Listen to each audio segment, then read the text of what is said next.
Accessories होती है,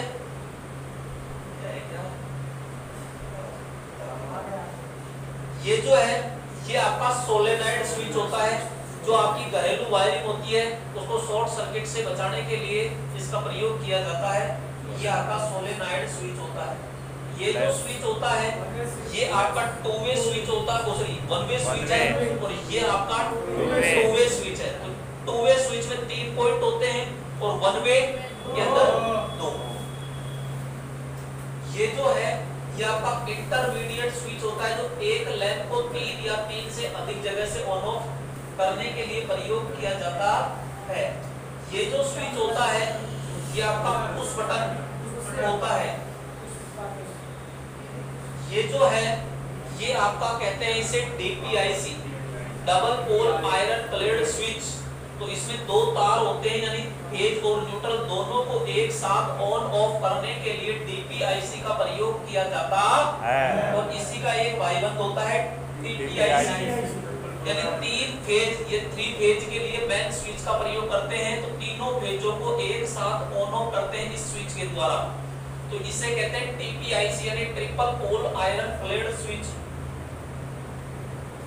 ये जो होता है इसे कहते हैं नाइफ स्विच। ये एक लाइन को बंद करके दूसरी लाइन को चालू करने में इसका क्या करेंगे, प्रयोग करते हैं। ये जो आपका स्विच है पुराने जमाने का, तो इसे कहते हैं हम टम्बलर स्विच। क्या कहते हैं, टम्बलर स्विच कहते हैं। और इन स्विच को अपन साधारणतः घर में प्रयोग करते हैं, तो इसे फ्लैश टाइप स्विच कहते हैं। कौन सा, फ्लैश टाइप स्विच कहते हैं।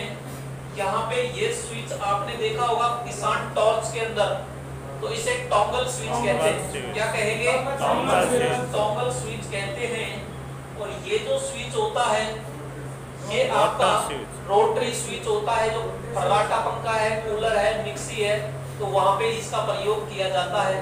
तो ये टर्मिनल संख्या चेंज करता है, इसमें कोई प्रतिरोध नहीं होता। ये है आपका बेड स्विच।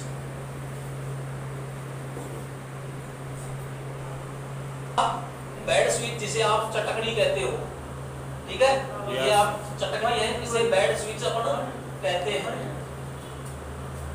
इस स्विच को आगे पीछे खिसकाते हैं, इसलिए इसको क्या कहते हैं, स्लाइड स्विच के नाम से जानते हैं। ये आपका क्या कहलाता है, सॉकेट। तो इसमें ऊपर की पिन क्या कहलाएगी, अर्थिंग, अर्थ पिन। दाएं पिन क्या कहलाएगी, फेज पिन, फेज की। और बाएं पिन न्यूट्रल। सामान्यतः छोटे वाले कितनी रेटिंग के होते हैं, 5 एम्पियर, और नया 6 एम्पियर। और पावर का 215 एम्पियर, और नया 16 एम्पियर रेटिंग में पाए जाते हैं। ये किसके बड़े होते हैं, बैकेलाइट। तो ये सारे बैकेलाइट के बड़े होते हैं। ये आपके होल्डर होते हैं, तो होल्डर 3 प्रकार में होते हैं। एक होता है बायोनेट कैप लैंप होल्डर। तो बायोनेट 200 वाट तक के लैंपों के लिए प्रयोग करते हैं। उसमें 2 स्प्रिंग होती है, 2 स्प्रिंग युक्त पिन होती है, जो फेज और न्यूट्रल के लिए अपन रोकते हैं। तो ये आकृति के अनुसार कौन से प्रकार का है, तो इसे कहते हैं बैटन होल्डर। कौन सा है, बैटन होल्डर होता है। यहाँ पे ये जो है इसे कौन सा है, बैंडेंट। कौन सा है, बैंडेंट। यहाँ पे ये जो है ये बैटन होल्डर होता है। कौन सा होता है, बैटन होल्डर होता है। ये आपका एंगल होल्डर होता है। एंगल, ये कौन सा है, एंगल, यानी किसी एंगल पे घुमाया जाता है।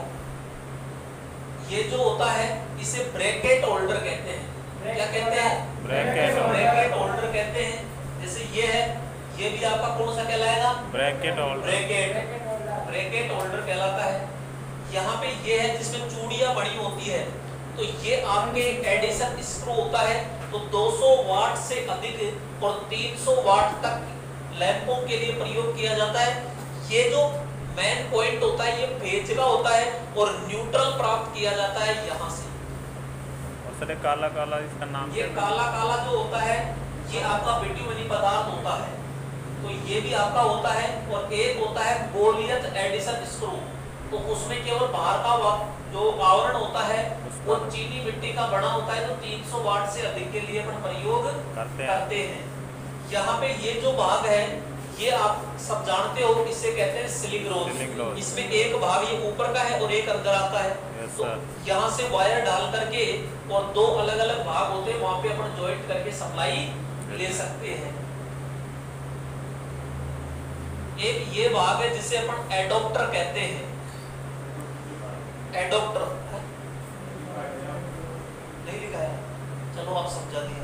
एडॉप्टर ये क्या है, होल्डर में लगा देते हैं इसको, और होल्डर के पास से अपन लैंप भी लगाना चाहते हैं लेकिन अलग से सप्लाई और लेना चाहते हैं। जैसे ये लैंप है, अब यहाँ लट्टू तो लगा दिया लेकिन सप्लाई कैसे ले, नहीं ले सकते। आप इसको लगाओ, पकड़ के होल्डर में लगा दो। अब यहाँ से क्लिप लगा के सप्लाई ले सकते हैं और यहाँ से अपन लैंप लगा सकते हैं। तो ये आपका क्या है, एडॉप्टर।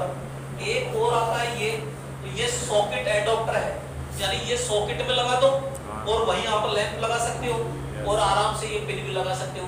हिसाब में तो लट्टू यहीं जोड़ो, तो यहाँ जोड़ दो आराम से ये लगा करके, तो दिक्कत नहीं है। तो इसे कहते हैं एडॉप्टर। ये भी एडॉप्टर है। ये है आपकी एमसीबी। ये क्या है, एमसीबी। तो ये अंदर से इस प्रकार से होती है। मैंने आपको वीडियो के माध्यम से भी एमसीबी को तरीके से समझाया था। तो यहाँ पे कई प्रकार के ये पॉइंट होते हैं इसमें, समझा भाई। तो यहाँ पे ये एमसीबी है, ऊपर का जो पॉइंट है ये इनकमिंग, तो नीचे का होता है आउटगोइंग। इसमें ये जो भाग होता है ये आर्क जेट कहलाता है। तो ये स्पार्किंग जो होती है उसको एब्जॉर्ब किया जाता है। ये आपकी चुंबकीय कॉइल होती है, ठीक है। ये आपकी क्या है, चुंबकीय कॉइल होती है। और यहाँ पे एक दो ही धात्विक युक्ति होती है जिसे बाई मेटालिक युक्ति कहते हैं। ये बाई मेटालिक युक्ति। और ये आपकी नोब यानी ऑपरेटर सिस्टम होता है जिसको ऊपर नीचे करके चलाया जाता है। तो ये एमसीबी होती है। फेज की किस क्रम में लगती है एमसीबी, श्रेणी क्रम में। इसे कहते हैं आइसोलेटर। क्या कहते हैं, आइसोलेटर कहते हैं। और इस आइसोलेटर को डीपी भी कहते हैं, यानी डबल पोल। क्या कहते हैं, डबल पोल। तो ये कितने एम्पियर क्षमता में है, 63 एम्पियर। दो तार नीचे लगते हैं और दो ही ऊपर निकलते हैं। तो ये फेज और न्यूट्रल दोनों को एक साथ ऑन ऑफ करने के लिए इसका प्रयोग होता है। ये सुरक्षा के लिए नहीं होता है कि कोई शॉर्ट सर्किट हो गया तो अपने आप नीचे आ जाएगा, नहीं। इसकी तरफ से चाहे कितना ही जल जाओ, इसको तो अपनी आंखें ऊपर नीचे करेंगे भाई। तो इसे कहते हैं आइसोलेटर। ये भी आइसोलेटर है। वो सिंगल फेज में था और ये है 3 फेज, क्योंकि घर में 3 फेज भी होती है। तो 3 तो फेज हो गए और एक न्यूट्रल हो गया। ये 3 फेज आइसोलेटर भी आपका होता है। यहाँ पे फिर आपके अलग अलग ये आते हैं। तो ये आपकी एमसीबी होती है। तो अलग अलग प्रकार में, ये देखो सी प्रकार के अंदर है। कौन से में है, सी प्रकार में। ये डबल पोल के अंदर एमसीबी होती है। ये है आपके ईएलसीबी। ये कौन सी है, ईएलसीबी होती है। तो ये जो ईएलसीबी होती है इसमें बटन होता है, ये टेस्ट बटन। ईएलसीबी और ये 3 फेज है। ईएलसीबी का प्रयोग लीकेज परिपथ से सुरक्षा के लिए अपन प्रयोग करते हैं। कोई लीकेज धारा ज्यादा हो रही है तो अपन ऑटोमेटिक क्या हो जाए, ट्रिप हो जाए और विद्युत झटका भी नहीं लगना चाहिए। ये भी आपकी, ये है आरसीसीबी। ये कौन सी है, आरसीसीबी। तो ईएलसीबी का सुधरा हुआ रूप क्या है, आरसीसीबी होती है। ये भी आपकी आरसीसीबी। ये 3 फेज आरसीसीबी है। 1 2 3 फेज और एक होता है आपका न्यूट्रल।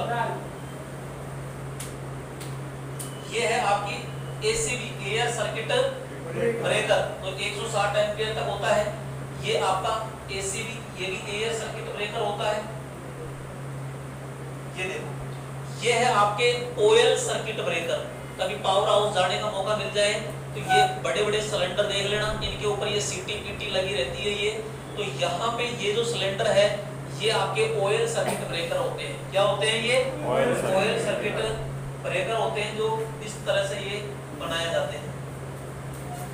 तो ये आपके ऑयल सर्किट ब्रेकर प्रत्येक फेज का एक होता है। तो ये 3 फेज है तो 3 फेज का 3 होते हैं। ये है आपके एबीसीबी यानी एयर ब्लास्ट सर्किट ब्रेकर। तो यहाँ पे जो आपकी एयर होती है उसका ब्लास्ट किया जाता है। इसमें एक टर्मिनल जो होता है वो तो फिक्स रहता है और एक टर्मिनल, ये तो जैसे फिक्स टर्मिनल है और ये आपका मूविंग मूविंग कॉन्टैक्ट, तो ये खिसकने वाला होता है, तो ये आराम से दाब पड़ते ही खिसक जाता है। यहाँ एयर का फ्लो किया जाता है, अलग से चैम्बर बनाया जाता है।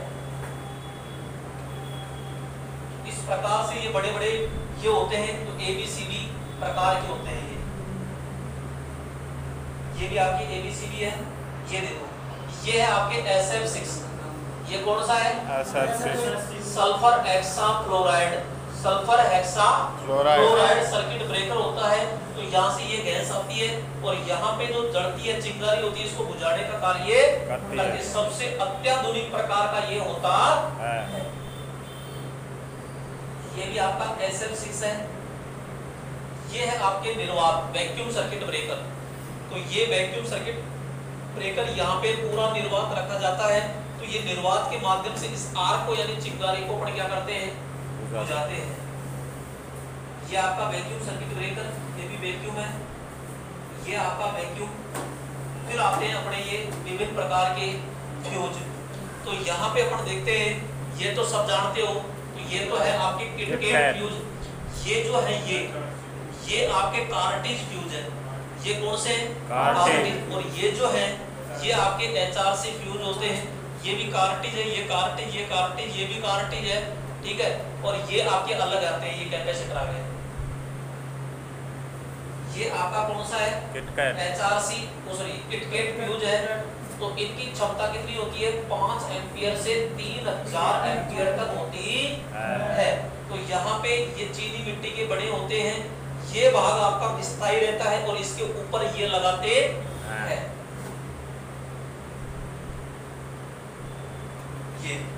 ये आपके के कौन से हैं? Cartridge fuse. कौन से हैं? कार्टेज। इनकी क्षमता कितनी होती है? 2 एम्पियर से 60 एम्पियर तक। कितनी होती है? 2 एम्पियर से 60 एम्पियर। एक बार प्रयोग ले लो, फेंक दो बस। खराब होने पर इसको दोबारा रिपेयर नहीं कर सकते। लेकिन इससे पहले जो आपने कार्टेज फ्यूज किटकैट देखा, उसको बार बार तार लगा लगा के अपना प्रयोग कर सकते हैं। तो ये विभिन्न प्रकार के जितने भी है ये, तो ये कार्टेज फ्यूज होते हैं।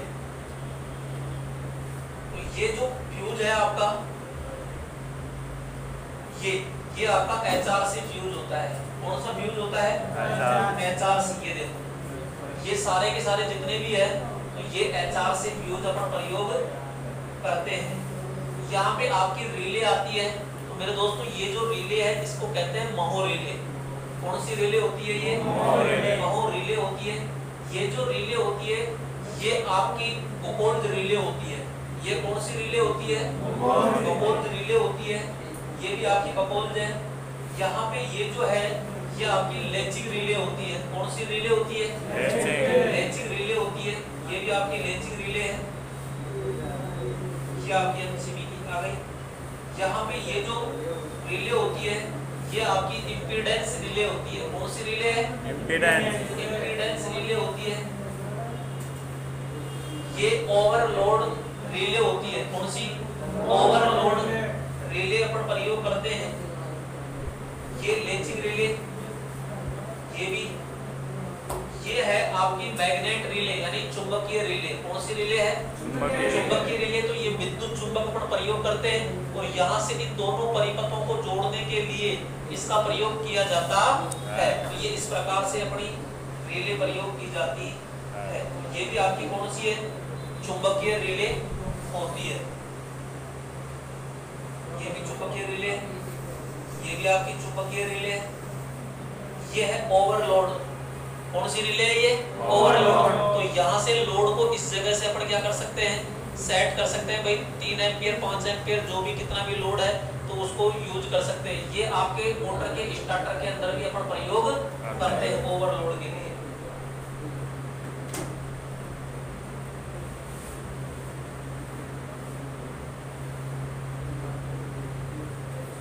ये आपको मैंने बता ही दिया।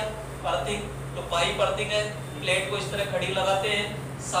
खड्डा होता है 90 बाई 90 का होता है। इसके अंदर जो प्लेट होती है वो 60 बाई 60 की अपन प्रयोग करते हैं और 3.18 mm मोटी होती है। ये पाइप लगाते हैं पानी के लिए जो 19 mm मोटा होता है, ठीक है। बाकी चैम्बर ये अपन बनाते हैं नमी के लिए, चारों ओर कोयला नमक ये डालते हैं। एक होता है आपका पाइप अर्थिंग, ये तो इसमें जो पाइप डालते हैं वो मोटाई कितनी होती है 38 mm होती है। इसके ऊपर होल करते हैं जो कितने mm होते हैं 12 mm। किसका बड़ा होता है GI का होता है। लंबाई कितनी होती है 2 मीटर होती है। गड्ढे का लंबाई चौड़ाई कितनी है 30 × 30 सेंटीमीटर। हाँ सर। और गहराई कितनी होती है 2.5 से 4 मीटर गहराई होती है किसकी गड्ढे की। यहाँ पे ये जो पाइप GI का है तो तार भी किसका होगा GI का होता है। एक बताया था पाइप टैप विधि। तो यहाँ से जो भी आपका पानी का पाइप होता है उससे आप जॉइंट करके और अर्थिंग बना सकते हैं। और ये पाइप शर्त ये है कि भूमि से अंडरग्राउंड होना चाहिए। ये आपका रोड प्रकार का होता है तो कील ठोक के अपन आराम से प्रयोग करते हैं। जो कम नमी होती है वहां पे इसका प्रयोग अपन करते हैं।